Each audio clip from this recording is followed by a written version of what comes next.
तो दोस्तों अज शमन अली मीराली जो एल्बम अची हो 70 पंटीह एल्बम नंबर 20 है। काफ़ी दोस्तन कमेंट्स कया वही मेहरबानियों लख एहसान लख थोरा शाबान एम प्रोडक्शन भा आसिफ अली शाह वही मेहरबानी बया दीगर जो दोस्त उन वही मेहरबानियों लख कुर्ब थोरा तो आया। कलाम एल्बम जो टाइटल जो है एडो छो दूर आहीं एडो छो दूर आहीं तस्वुर में अचण वारा। एडो ज़बरदस्त अंदाज़ में लाजवाब अंदाज़ में उस्ताद गायो है। तव्हांखे ॿुधायां हिन सां गॾु हिकिड़ो ॿियो एल्बम आयो नाज़ प्रोडक्शन में 19-35 जेको सिंधी नवा मातम में उन में भी ही साॻी तस्वीर लॻल है नंढड़ी। हिन एल्बम की सिलेक्शन है ज़हूर खान ज़ेबी, मौसीकार ज़हूर खान ज़ेबी, शायर सिलेक्शन वारो वही धकड़ो है। तव्हांखे ॿुधाईंदा हलूं त जेके भी एल्बम नाज़ में आहिनि सभु वही धकड़े जा सिलेक्शन थियल आहिनि।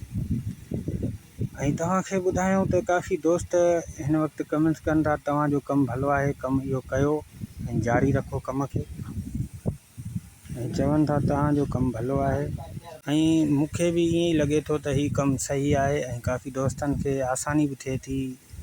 आसानी जो मकसद दोस्त सर्चिंग कंदा कलाम ॻोल्हनि था तो उन्हनि खे ही मुंहिंजो वीडियो कम जो आहे। उन्हनि खे इहा गुज़ारिश भी है तो वीडियो ॾिसो ऐं वीडियो में तव्हां ॾिसो कहिड़ा कहिड़ा कलाम ॿुधायां थो ऐं एल्बम में कहिड़ा कहिड़ा कलाम आहिनि।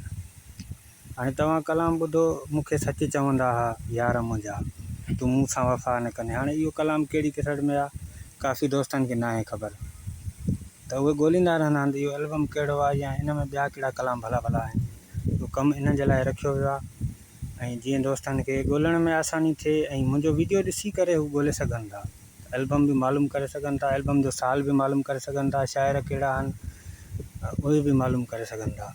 सो ख़ासि प्रोग्राम सिर्फ़ु इहो आहे ऐं जिन्हनि दोस्तनि खे पसंदि अचे थो लाइक भी कनि था, कमेंट्स भी कनि था, उन्हनि जूं मोहबतूं आहिनि उहे हमेशह ख़ुशि रहनि आबाद रहनि। हिकिड़े दोस्त के सपोर्ट करण लाइ ॿिनि माण्हुनि जी भी ज़रूरत है, चइनि जी भी है, 10 जी भी है।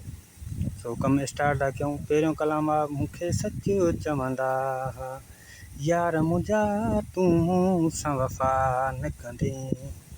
इहो कलाम वही धकड़े जो लिखियो आहे। उन खां पोइ आहे शाहिद पंवार जो कलाम आहे कन जी वाली तुंहिंजे नक जी फुली कारा ज़ुल्फ़ खुलिया ॼण वाह भुली। उन खां पोइ आहे शाह अब्दुल लतीफ़ जी शाइरी आहे जीव जियारो मुंहिंजो जीव जियारो कीन मूंखे विसारियो। इहो कलाम 16 एल्बम में भी आहे।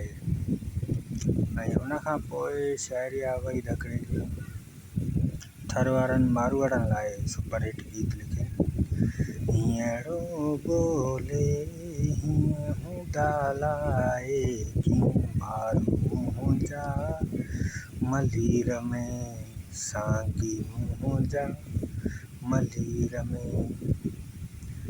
उन खां पोइ अब्दुल करीम गदाई जो ही दिल जो तोहफ़ो पीरीअ मांझे नज़र करियां थो सवाब सम्झी। इन कलाम में माना एक खूबसूरत अंदाज़ भी है, फुकराई कलाम है, इनकी माना वॾी आहे। उन खां पोइ आहे हुज़ूरनि साईं जी शाइरी आहे मुंहिंजा नेण रोवनि निमाणा हलिया निमाणा हलिया। उन खां पोइ आहे कलाम उस्ताद बुखारी जी शाइरी आहे सूंह सां सायो करे दिलि लाइजे नेकी कम में छो भला घबराइजे। सूंह सां सायो करे दिलि लाइजे। उन खां पोइ आहे वही धकड़े जो कलाम आहे इंडियन धुन ते आहे एॾो छो दूर आहीं एॾो छो दूर आहीं तस्वुर में अचण वारा।